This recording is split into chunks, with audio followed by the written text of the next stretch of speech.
Bonjour à toutes et à tous, j'espère que vous allez bien. Aujourd'hui on se retrouve pour les pronostics de la Ligue des Champions. Hier il n'y a pas eu de vidéo, aujourd'hui on va essayer de se rattraper bien évidemment. Donc on est parti, on commence avec le Real contre le Celtic, le Real premier pour l'instant. Mais attention car Leipzig a 9 points, donc en cas de défaite du Real et de victoire de Leipzig, eh bien le Real pourrait être deuxième et non pas premier du groupe. Alors on sait, voilà, au match aller ça a fait 3-0. Je pense honnêtement qu'on peut partir sur une victoire du Real avec pourquoi pas deux petits buts d'écart. Alors bien évidemment, attendez d'avoir la compo. On sait que Benzema et Tchouaméni sont absents. C'est coté à 1,63. On passe au match suivant, le Shakhtar. Le Shakhtar donc, qui reçoit Leipzig, donc deuxième contre troisième. Potentiellement, en cas de victoire, le Shakhtar pourrait prendre la deuxième place. Et au match aller, il ne faut pas oublier, ça a fait 4-1 pour le Shakhtar.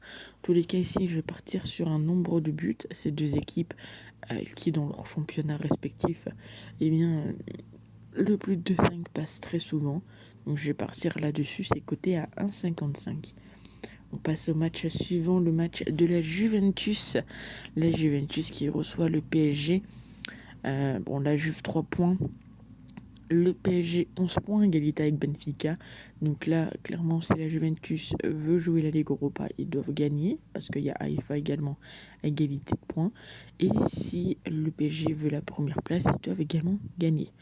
Au match aller, ça avait fait 2-1. Ici, je vais repartir sur un pronostic qui me semble logique, à savoir les deux équipes qui marquent. Alors attention, car du côté de la Juventus, il y a énormément d'absents. Il y en a 11. Vlahovic, Pogba qui est incertain, McKennie, Ake, Paredes, Di Maria, Chiesa, Georges. Enfin, il y a une équipe d'absents du côté de la Juve. Donc attention quand même à ça. On passe au match suivant, Maccabi qui reçoit Benfica. Logiquement, la victoire de Benfica ne m'étonnerait pas forcément. En plus, ça a coté à 1,66. Au match aller, ça avait fait 2-0.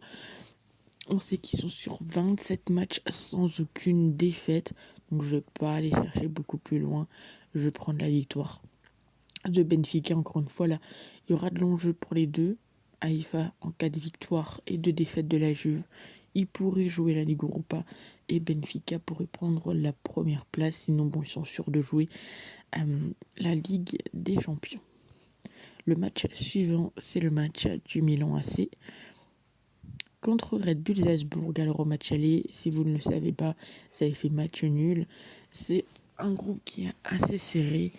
Dans Salzbourg avec 6 points, Milan avec 7 points, Chelsea avec 10 points et le Dynamo avec 4 points.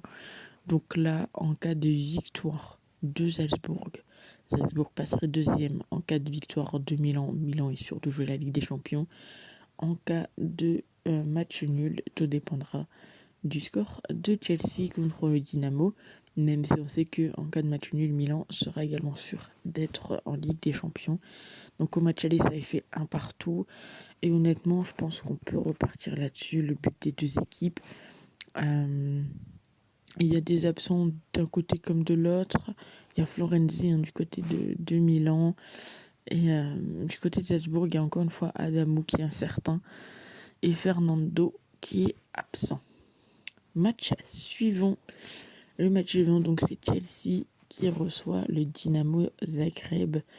Chelsea coté 1,33. Au match aller, ils avaient perdu le match. Il y a un pronostic qui peut être tentant, mais je pense que la cote va être très basse. Ouais, c'est 1,33, 1,32. C'est Chelsea marque le premier but. On sait que très souvent, le Dynamo, en tout cas sur ces derniers matchs, ils ont pris le premier but. Donc on va regarder si on prend cote à 1,44. Cote à 1,44. On sait qu'en plus, les Dynamo ne sont pas forcément en grande forme. On va tenter. Ce sera la plus petite cote de la vidéo. City. City qui reçoit Séville. Alors City, 11 points.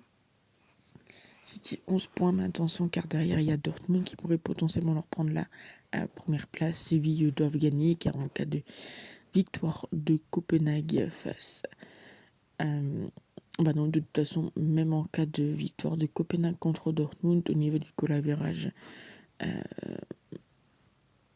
Séville resterait troisième.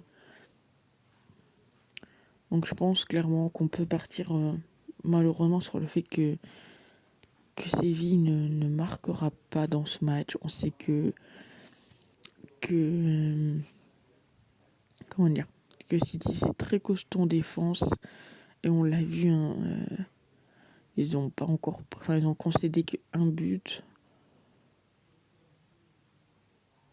et Séville en a marqué qu'un. C'est ce que j'étais en train de regarder, d'où le petit silence. Donc j'ai envie de tenter ça, le fait que Séville ne marque pas. C'est coté 1,86 de toute façon dans tous les cas,